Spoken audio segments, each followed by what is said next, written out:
All right, fifth graders, this is Math Chat 44. I'm going to go through everything with you guys on here. It's pretty review for this math chat, nothing too new or crazy. For algebraic thinking, you have some order of operations problems you're going to be working on. Okay, make sure you're doing the parentheses first. Down here for base 10 numbers, it's going to be some rounding. It says which of these numbers below could be rounded to 4 and explain your answer. So you have been given a bunch of different numbers here with decimals. Which one could be rounded to 4 and why? Okay, remember the rule. 5 or more, raise the score. 4 or less, let it rest. Okay. Fractions, you have some multiplication problems here. Remember, when you're multiplying fractions, multiply across. Measurement and data.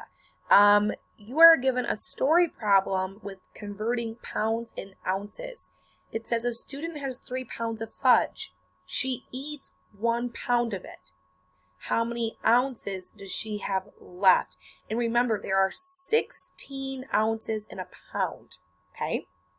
Then it says when the student gets home, she gives half of her remaining fudge to her sister. How many ounces of fudge did she give her sister? Okay?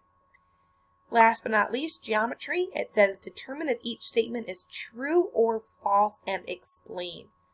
All squares are parallelograms. So, all parallelograms are squares. True or false? Why? All triangles are polygons. True or false? Why? All right, guys, good luck. I'm excited to see your work.